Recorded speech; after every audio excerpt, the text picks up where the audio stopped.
사도행전 5장 42절.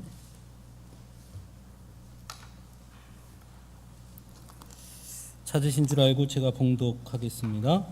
그들이 날마다 성전에 있든지 집에 있든지 예수는 그리스도라고 가르치기와 전도하기를 그치지 아니하니라.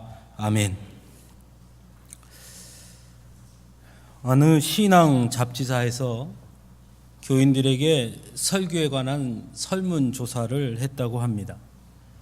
먼저 어떤 설교를 듣기를 원하십니까? 라는 질문을 했더니 46%로 제일 많이 꼽은 것이 축복에 대한 설교였고요.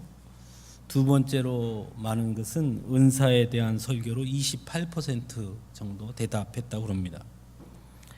그 다음으로 어떤 설교를 들을 때 제일 부담이 되십니까? 하고 질문을 했더니 회개에 관한 설교를 하는 것이 가장 부담스럽다라는 답이 많이 나왔고, 그 다음으로 부담스러운 설교로는 전도 설교가, 그리고 세 번째는 헌금에 관한 설교다라고 대답을 했다고 합니다. 분명 전도하는 것은 우리에게 매우 부담스러운 일입니다. 하지만 이렇게 부담스러움에도 불구하고, 그러나 또 분명한 것은 성경은 우리에게 거듭 전도해야 하는 것을 말씀하고 있습니다. 왜 우리가 전도해야 하는 것일까요? 성경에서는 몇 가지로 그 이유를 가르쳐 주고 있는데요. 먼저는 하나님께서 가장 원하시는 일이기 때문입니다. 디모데전서 2장 4절에서 하나님은 모든 사람이 구원을 받으며 진리를 아는 데 이르기를 원하시느니라 라고 분명히 말씀합니다. 예수님께서도 요한복음 3장 17절 말씀에 하나님이 그 아들을 세상에 보내신 것은 세상을 심판하려 하심이 아니요 그로 말미암아 세상이 구원을 받게 하려 하심이라 말씀하십니다. 즉 하나님께서 가장 원하시는 것은 이 세상의 모든 사람들이 구원받는 것이고, 그 구원받게 하시기 위해서 우리가 해야 할 것이 곧 복음을 전하는 일이다 라고 말할 수 있습니다. 두 번째로는 하나님께서 우리에게 주신 지상명령이기 때문입니다. 마가복음 16장 15절에 보면 예수님은 부활 후 승천하시면서 제자들에게 너희는 온 천하에 다니며 만민에게 복음을 전파하라 이렇게 말씀하십니다. 복음을 전파하라 라는 말씀은 권면이 아니라 명령이지요. 즉 하나님의 자녀들, 예수님의 제자들이라면 마땅히 따라야 할 명령이라는 것입니다. 우리가 예수님을 믿고 예수님을 따른다고 하면 당연히 예수님의 명령에 순종해야 하는 것이죠. 그런 면에서 복음을 전하는 것, 복음을 전파하는 것은 우리가 반드시 해야 할 의무이기도 한 것입니다. 세 번째로는 전도는 사랑이기 때문입니다. 예수님께서는 우리들에게 서로 사랑하라 수없이 말씀하셨습니다. 그 사랑의 실천, 우리가 서로 사랑함에 있어서 가장 큰 사랑이 무엇일까? 구제하는 것도 있을 수 있겠고요, 또 옆에서 도와주는 것도 있을 수 있겠으나 가장 중요한 것은 바로 복음을 전하는 것입니다. 왜냐하면 복음을 전하는 것은 곧 생명을 살리는 일이고 이웃을 살리는 일이기 때문입니다.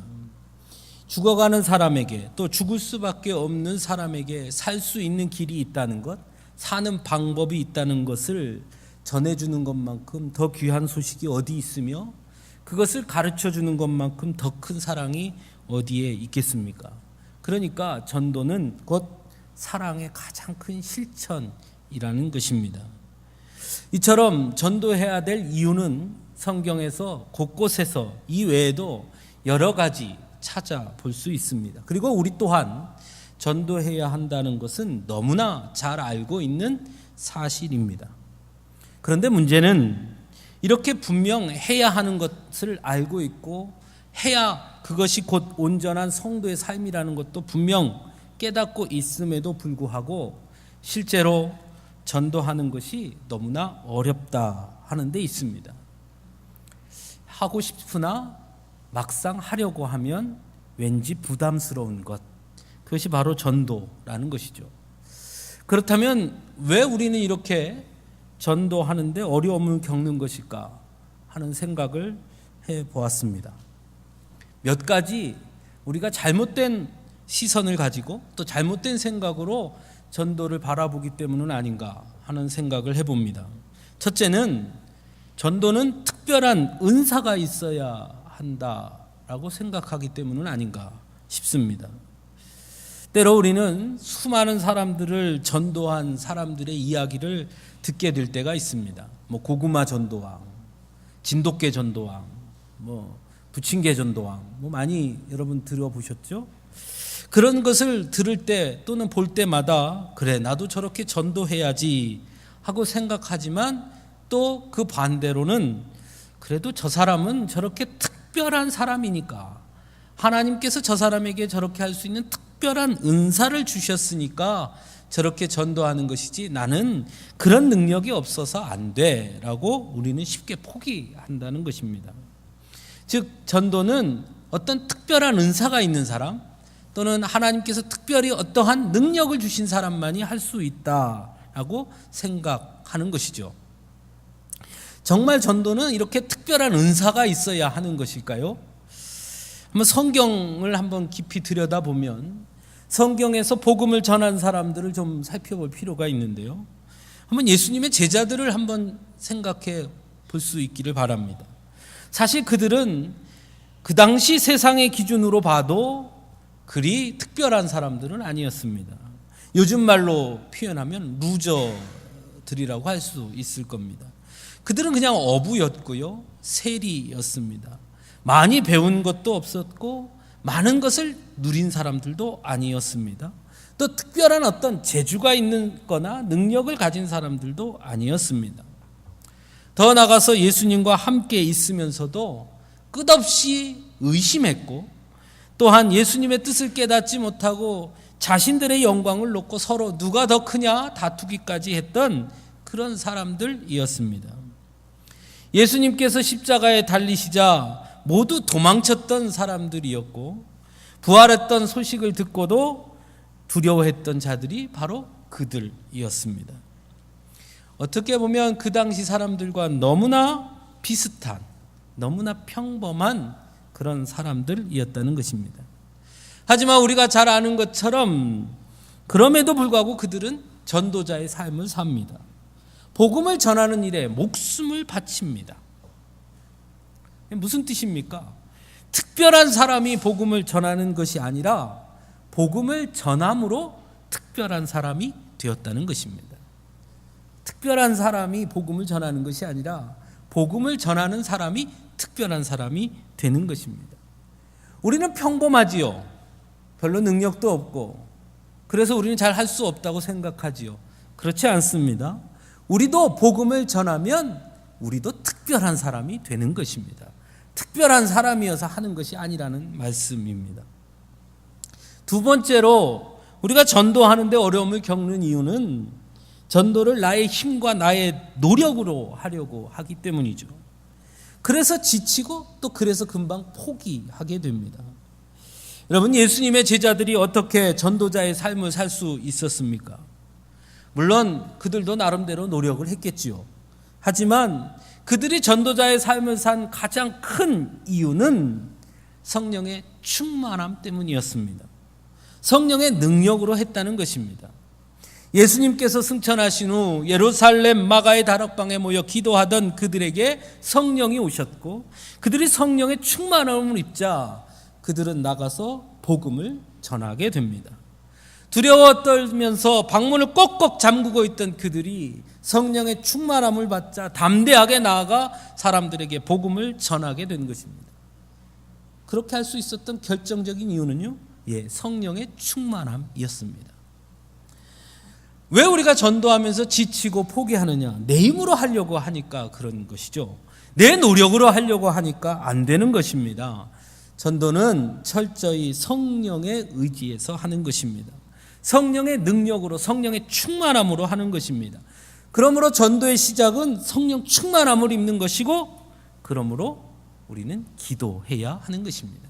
기도 외에 성령의 충만함을 입는 길은 없으니까요. 세 번째로 우리가 실패하는 이유는 잘 모르기 때문에 못한다고 생각하는 것이죠. 나는 복음을 전하고는 싶은데 말주변도 없고 뭘 전해야 되는지 잘 모르겠습니다. 이렇게 생각하는 것이죠. 신앙생활을 좀 더 하고 나면 좀 많이 배우면 그러면 그때는 좀 잘할 수 있을지 모르겠는데 지금은 막상 복음을 전한다고 생각하면 뭘 해야 되는지 어떻게 해야 되는지 잘 모르겠습니다. 이렇게 생각하는 것입니다. 그러나 예수님의 제자 안드레는 아직 복음이 무엇인지 몰랐고 예수님이 누구신지도 잘 몰랐을 때 베드로를 예수님께로 인도했습니다. 그저 가서 함께 가보자라고 말해서 베드로를 예수님께로 인도했습니다. 복음을 전하는 것은 결코 지식을 전하는 것이 아닙니다. 복음을 전하는 것은 논리적으로 설명해서 설득하는 것 또한 아닙니다. 복음을 전하는 것은 선포하는 것입니다. 예수님이 구원자이십니다. 예수님은 당신을 기다리고 계십니다. 이렇게 선포하는 것이죠. 그러므로 몰라서 못한다는 것은 핑계에 지나지 않습니다. 왜냐하면 다른 건 몰라도 예수님이 곧 생명이고 구원이라는 것을 안다면 그것을 전하면 되는 것이니까요. 나는 예수님을 믿습니다. 예수님이 나의 구원자십니다. 예수님이 나의 생명이십니다. 당신도 예수님 믿고 생명, 구원을, 은혜를 누릴 수 있기를 바랍니다. 이렇게 전하면 되는 것이거든요. 그런데 잘 몰라서 못한다고 핑계 되는 것이죠. 네 번째로 우리가 잘 못하는 것은 전도의 결과나 성과에 너무 집착하기 때문입니다. 그래서 조급해하는 것이죠. 복음을 전하면 얼른 교회로 데리고 와서 결신해야 된다고 생각하는 것입니다. 그러니까 이것이 너무 어려운 것이죠. 반드시 빨리 교회 데리고 나와야 전도한 것이라고 착각하는 것이죠.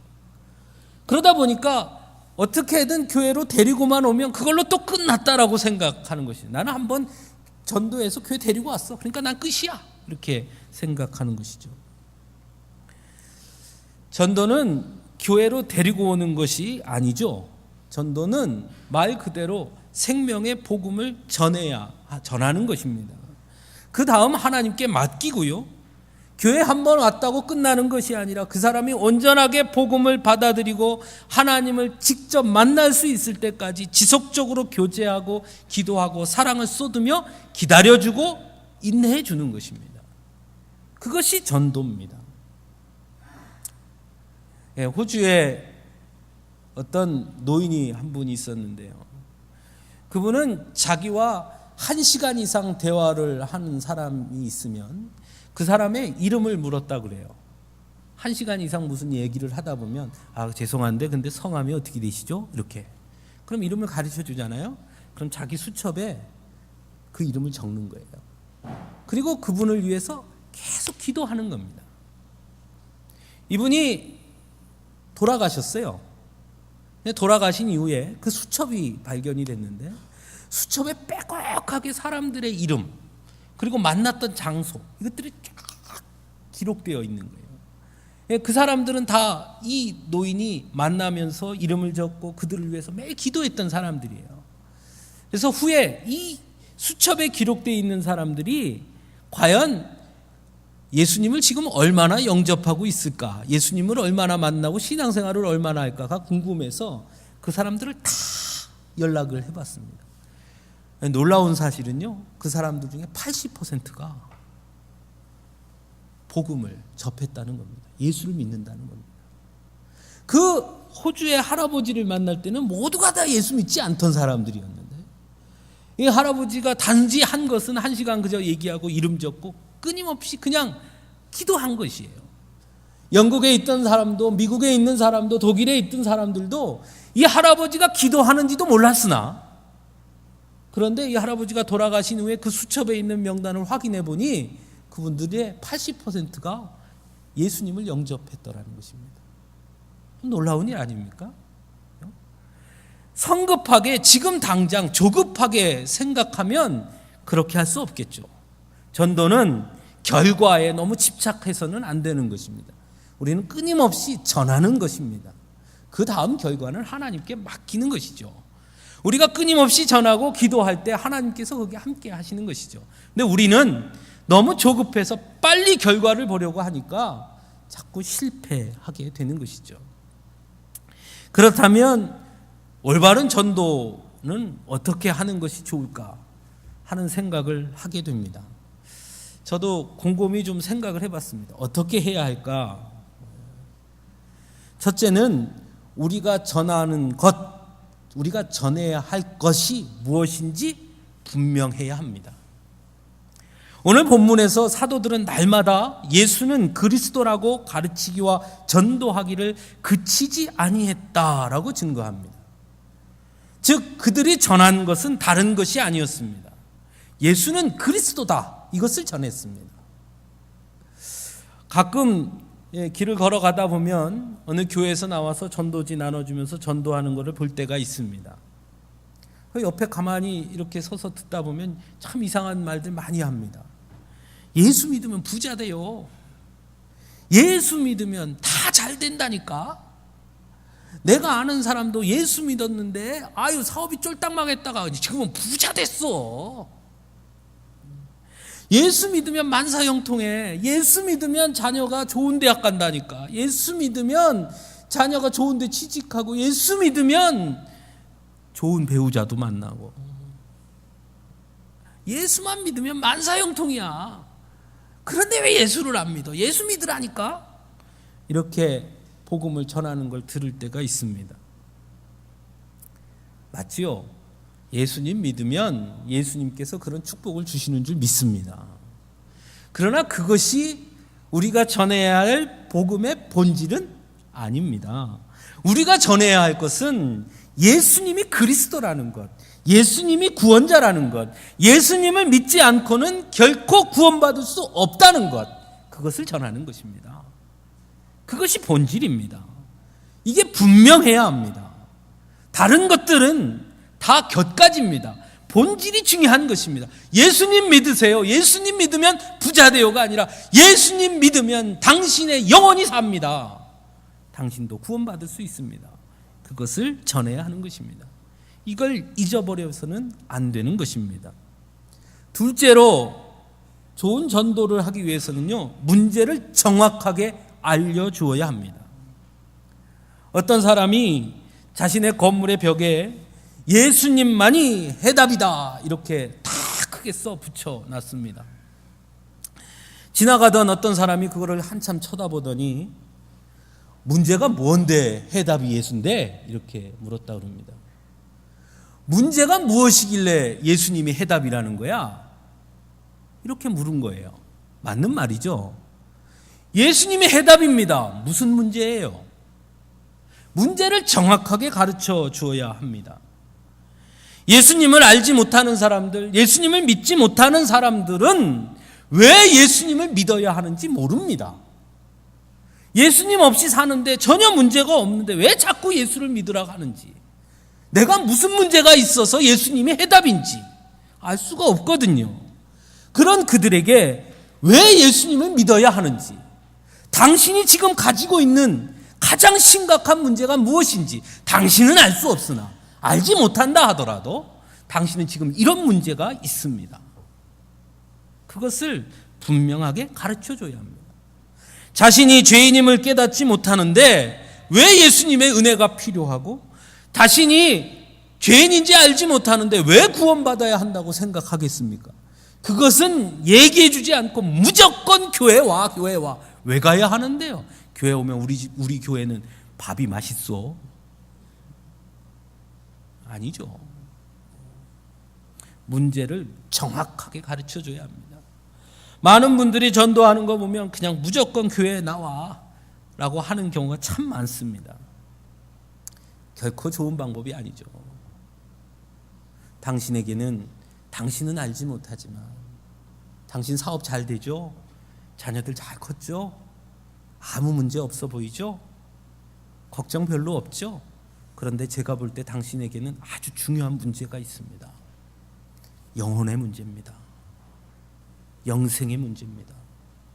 아무리 이 땅에서 행복하게 살면 뭐합니까? 죽으면 끝 아니겠어요? 그 다음에 어떻게 하실 생각입니까? 당신의 영혼의 문제에 대해서 생각해 보셨어요? 당신 지금 그게 매우 심각한 문제라는 걸 아십니까? 전해줘야죠. 문제를 정확하게 알려주어야 합니다. 세 번째는요, 전도 대상자를 선정하는 것입니다. 물론 노방에서 지나가는 사람들에게 예수 믿으세요 하고 전도지를 나눠주는 것 아주 중요하고 귀한 일입니다. 하지만 더 중요한 것은 전도는 관계인 것입니다. 그래서 무엇보다 중요한 것이 주변 사람들에게 관심을 기울이는 것입니다. 어떤 분에게 우리가 주변에 있는 분들을 전도합시다 이렇게 이야기했더니 어떤 분이 이렇게 얘기해요. 목사님, 저는 제 주변에 다 교회 다닙니다. 그럴 수 있죠. 요즘 한국 교회가 전도의 동력을 많이 상실했다고 그럽니다. 여러분, 그 이유가 어디에 있다고 생각하십니까? 실제로 전도가 잘 되지 않고요. 교회 성장도 많이 정체되어 있는 것도 사실입니다. 그 이유가 어디 있을까요? 교회가 좀 부패했고 교회 여러 가지 문제들이 많이 언론에 등장하고 이런 문제들 때문일까요? 물론 그것도 하나의 문제일 것입니다만은 더 큰 문제는 개인주의 사회가 되어가고 있기 때문이다라고 생각합니다. 나와 직접적인 관계가 없는 사람들에게는 무관심한 사회가 되어가고 있다는 것입니다. 수없이 만나지만 그 사람이 이름이 뭔지, 그 사람이 예수를 믿는 사람인지 아닌지 관심이 없어요. 하지만 전도는 앞에서 말씀드렸듯이 사랑이라고 말씀드렸습니다. 그렇다면 우리 주변에 있는 사람들에게 관심을 갖고 그들에게 사랑을 전하는 것이 먼저입니다. 내 주변에 있는 사람들은 다 신앙생활합니다. 정말입니까? 내가 다니는 슈퍼마켓 아주머니 신앙생활 하는지 알아보셨어요? 내가 자주 가는 세탁소 아저씨는 신앙생활 하고 있습니까?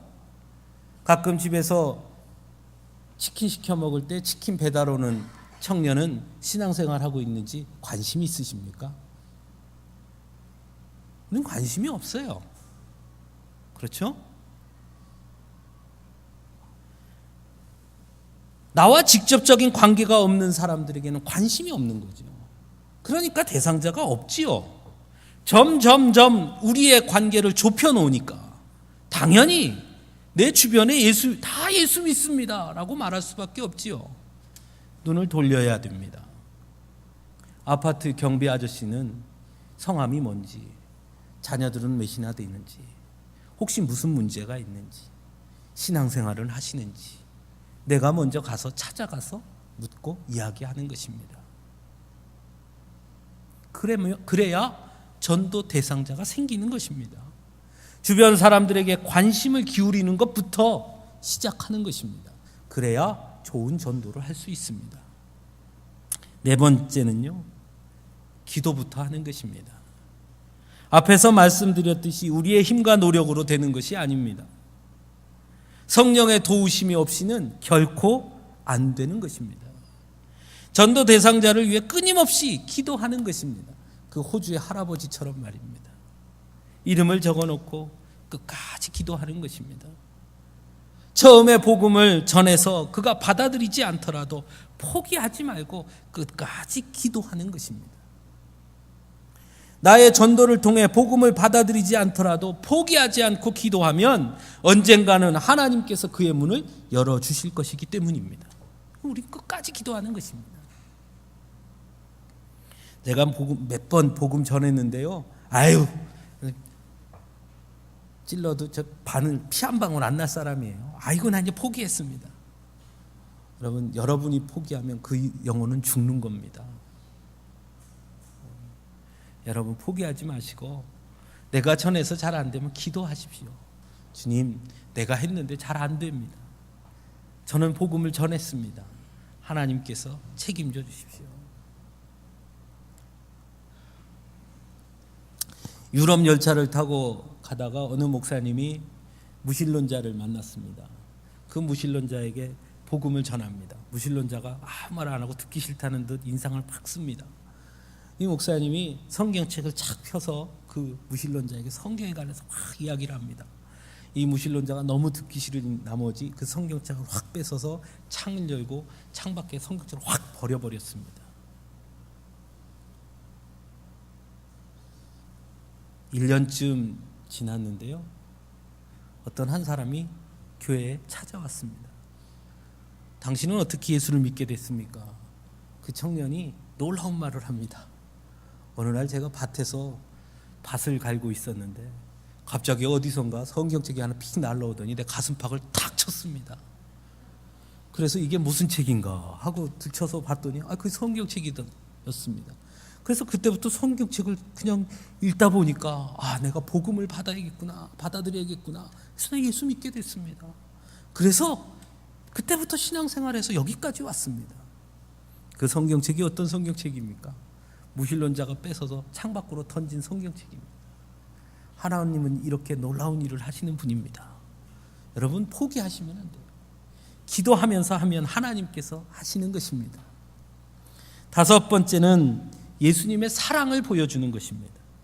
전도하는 사람에게서 예수님의 향기가 드러나지 않으면 우리는 결코 복음을 전할 수 없습니다. 마태복음 5장 16절에서 예수님은 이같이 너희 빛이 사람 앞에 비치게 하여 그들로 너희 착한 행실을 보고 하늘에 계신 너희 아버지께 영광을 돌리게 하라 말씀하셨습니다. 여러분, 전도는 무엇으로 하는 것입니까? 입으로 하는 것이 아닙니다. 전도는 발로 하는 것도 아닙니다. 전도는 나의 삶으로 하는 것입니다. 나의 삶 속에 드러나는 예수님의 향기를 전하는 것입니다. 내가 가만히 있어도 내 삶이 오직 예수 그리스도 안에 온전히 있다면 내 삶 속에 저절로 예수 그리스도의 향기가 드러나는 것입니다. 가끔 제일 기분 좋을 때가 있습니다.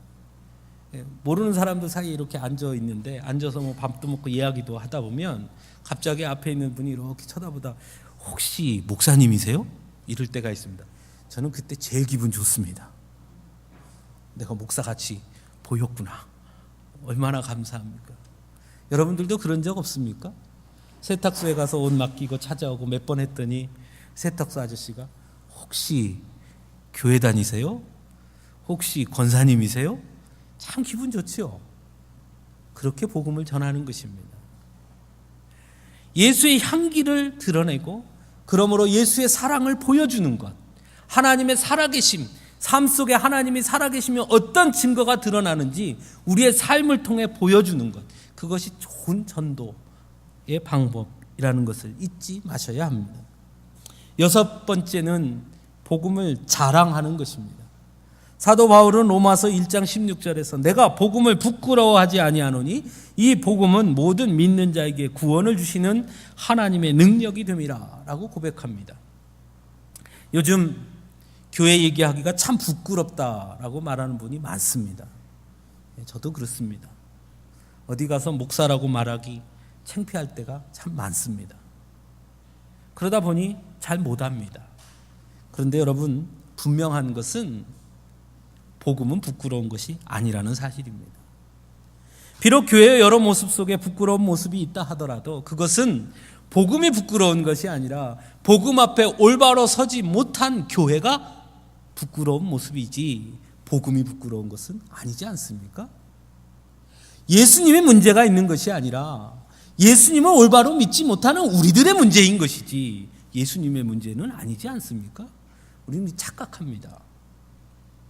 그렇죠? 그럼 우리는 뭘 전하는 겁니까? 예수님을 전하는 것입니다. 그러므로 우리는 예수님을 자랑해야 합니다. 예, 맞습니다. 교회가 당신 보기에도 참 부끄러운 모습들이 많죠. 교회도 예수님 앞에 잘 서지 못할 때가 있습니다. 그러나 중요한 것은 예수님이잖아요. 저는 그럼에도 불구하고 예수님이 좋습니다. 저는 예수님을 자랑합니다. 예수님을 자랑할 수 있어야 합니다. 당당하게 복음을 자랑할 수 있어야 합니다. 그것이 좋은 전도하는 방법입니다. 바른 전도 방법입니다. 7번째는 인내하는 것입니다. 생명을 구하는 것이 결코 쉬울 수 없습니다. 육체의 질병을 고치는데도 시간이 걸리지 않습니까? 감기만 걸려도 일주일이라는 시간이 걸리지 않습니까? 그런데 어떻게 영혼을 구하는 것을 하루아침에 할 수 있겠습니까? 어떻게 한 번 복음 전했다고 그가 바로 바뀔 수가 있겠습니까? 당연히 시간이 걸립니다. 그러므로 끝까지 인내해야 하는 것입니다. 한 번 해서 안 되면 또 그 다음, 안 되면 그 다음, 한 달에도 안 되면 1년, 1년에도 안 되면 2년, 2년에서 안 되면 3년, 끊임없이 인내하고 기도하며 포기하지 않고 복음을 전하는 것입니다. 복음을 그가 거부한다 하더라도 거듭 사랑의 마음으로 인내하면서 복음을 전해야 하는 것입니다. 예수님은 7번씩 70번씩 7번이라도 용서하라 말씀하십니다. 무슨 뜻입니까? 사랑은 인내라는 것입니다. 고린도전서 13장에서도 사랑은 언제나 오래 참고입니다. 사랑한다면, 그 영혼을 사랑한다면 인내하고 기다리고 끊임없이 복음을 전할 수 있어야 합니다. 오늘 본문에서도 그치지 아니하니라 라고 말씀합니다. 포기하지 않습니다. 끝까지 하는 것입니다. 그런데 이렇게 말씀드리면 또 어떤 분이 그런 말씀을 해요. 저는 20년 기다렸습니다. 뭔 얘기입니까? 우리 신랑이 내가 20년째 기다리고 있습니다.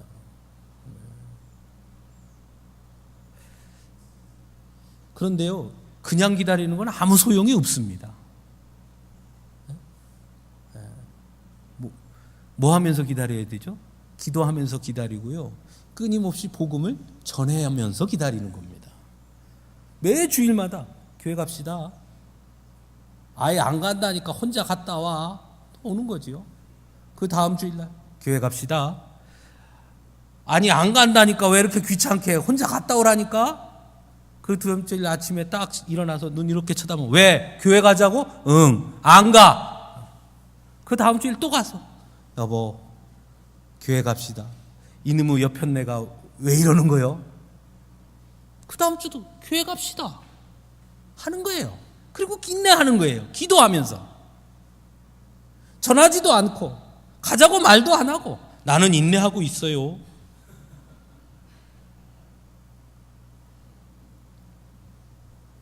이 2차 세계대전 때 독일의 히틀러 여러분 아시죠?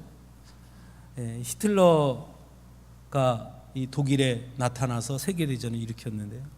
독일에 아주 유명한 목사님 한 분이 계셨는데 그분이 맨 처음에는 히틀러를 막 비판했습니다. 근데 어느 날부터 이분이 히틀러를 비판하는 것이 아니라 독일 교회는 정신 차려야 된다라고 거꾸로 막 반대 이야기를 하는 거예요. 그래서 사람들이 목사님에게 가서 아니 지금 목사님 히틀러한테 잘못했다고 그래야지 왜 자꾸 애꿎은 교회에게 이렇게 자꾸 잘못했다고 회개하라고 그럽니까? 이렇게 물었습니다. 그러자 이 목사님이 이렇게 대답했습니다. 그렇죠. 제가 똑같은 꿈을 5번을 꿨습니다. 무슨 꿈입니까? 꿈에 제가 하나님 앞에 가지 않았습니까? 그런데 하나님 앞에 히틀러가 딱 무릎을 꿇고 앉아 있는 거예요. 그래서 제가 보면서 그럼 그렇지 너 같은 놈은 지옥에 가야 돼 이렇게 생각을 하고 있었어요. 아니나 다를까 하나님이 너는 지옥 그러더란 말입니다. 얼마나 통쾌했는지 좋다 하고 있었는데 갑자기 히틀러가 고개를 뜩 들면서 이렇게 하나님 앞에 대들었어요. 내가 왜 지옥 가야 됩니까? 그러니까 하나님이 너는 이놈아 예수님을 믿지 않았잖아 이렇게 답을 했어요. 그러자 히틀러가 다시 하나님 앞에 대들었습니다. 어느 누구도 나에게 예수님을 믿어야 된다고 말해준 적이 없습니다. 그런데 내가 어떻게 예수님을 믿었겠어요? 그 순간 제가 번뜩 잠이 깼단 말입니다. 그런 꿈을 5번 꿨어요. 히틀러가 문제죠. 왜 히틀러가 문제입니까? 교회가 그에게 온전한 복음을 전하지 않았기 때문입니다. 그래서 교회가 문제인 겁니다. 오늘날 우리는 어떻습니까? 오늘날 우리 사회에 많은 문제들이 있죠. 누구 책임입니까? 우리 책임입니다. 여러분, 우리가 박근혜 대통령에게 복음을 전했다면, 그렇죠? 우리가 우리나라의 위정자들에게 다 복음을 전했다면, 우리가 소위 우리나라의 지도자들의 지도계층에 있는 분들이 다 우리가 복음을 전해서 그들이 다 예수님을 영접했다면,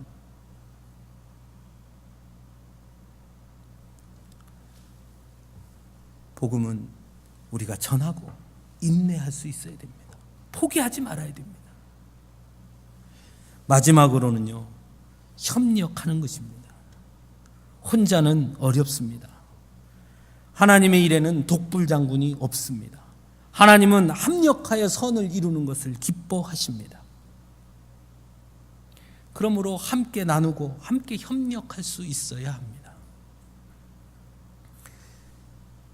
제가 생각할 때 가장 어려운 신앙생활을 하시는 분은 누구냐면요, 온 가족 중에 혼자 신앙생활을 하는 사람이 제일 어렵습니다.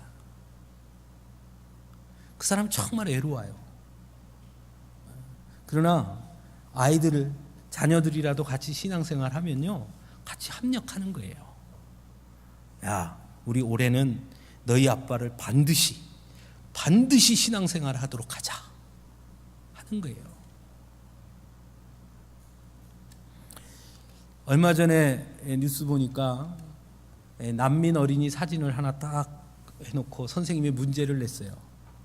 이 사진을 보고 당신이 느끼는 행복 무엇이라 생각하느냐. 근데 초등학생이 그 밑에 답을 뭐라고 달았는지 아십니까? 남의 불행을 보고 나의 행복을 생각한다는 것은 옳지 못한 일입니다. 멋있죠? 제가 왜 이 말씀 드리는지 아십니까? 아이들이 모를 것 같지만 아이들은 다 압니다. 가장 좋은 방법은요, 아이들을 통해서 전하는 거예요. 아빠, 교회 가자. 아이가 전하면 화내지 않습니다. 야, 너 요번에 100점 맞으면 아빠가 선물 사줄게. 너 사달라는 거 사줄게. 뭐 사줄까? 100점 맞고 와서, 아빠, 나 100점 맞았으니까 교회 가자. 그게 제일 좋은 선물이야. 아이들과 함께 합력해서 전도하는 겁니다. 부부가 함께 합력해서 부모님을 전도하는 겁니다. 부부가 함께 합력해서 자녀들을 전도하는 것입니다. 혼자 하는 것 아닙니다. 혼자 하면 너무 어렵습니다. 합력해서 하면 하나님이 그 가운데 함께 역사해 주시는 것입니다. 사랑하는 성도 여러분, 전도는 정말 어려운 일입니다. 쉽지 않은 일임에 틀림이 없습니다. 우리의 힘만으로, 우리의 능력으로 그렇게 쉽게 할 수 있는 일 또한 아닙니다. 하지만 분명한 것은 우리가 복음을 전하면 하나님이 함께 하시고 성령의 능력이 그 가운데 역사하실 것이라는 사실입니다. 그러므로 우리는 복음을 전해야 합니다. 하나님이 기뻐하시는, 하나님께서 가장 원하시는 그 일, 우리를 택하시고 부르신 그 사명, 그것을 감당할 수 있어야 합니다. 때를 얻든지 못 얻든지, 날마다 성전에 있든지 집에 있든지 예수는 그리스도라고 전할 수 있어야 합니다. 전도는 할 수 있어서 하는 것이 아닙니다. 해야 하기 때문에 하는 것입니다. 전도는 특별한 사람이 하는 것이 아닙니다. 전도하는 사람이 특별한 사람입니다. 하나님께서 우리를 부르신 이유가 어디에 있겠습니까? 우리를 택하신 이유가 어디 있습니까? 우리를 구원하신 이유가 어디 있습니까? 우리만 잘 살라고? 우리만 천국 가라고? 우리만 행복하면 된다고? 우리 영혼만 구원하면 된다고 하나님이 우리를 부르시고 택하신 것입니까? 아닙니다. 우리를 통해 세상에 복음이 전해져서 이 세상이 모든 사람들이, 모든 민족들이 함께 구원받기를 원하십니다. 그래서 우리에게 주님이 찾아오신 것입니다. 사랑하는 성도 여러분, 이제 우리도 그 사명을 감당할 수 있기를 바랍니다. 그래서 하나님께서 주신 그 사명을 잘 감당함으로 사도 바울이 고백한 것처럼 마지막 때에 의로우신 재판장이신 하나님 앞에 설 때에 의의 면류관을 받아 누리는 복된 자녀들이 될 수 있기를 간절히 바랍니다. 하나님께서 여러분과 함께 하시기를 간절히 축원합니다. 기도하겠습니다.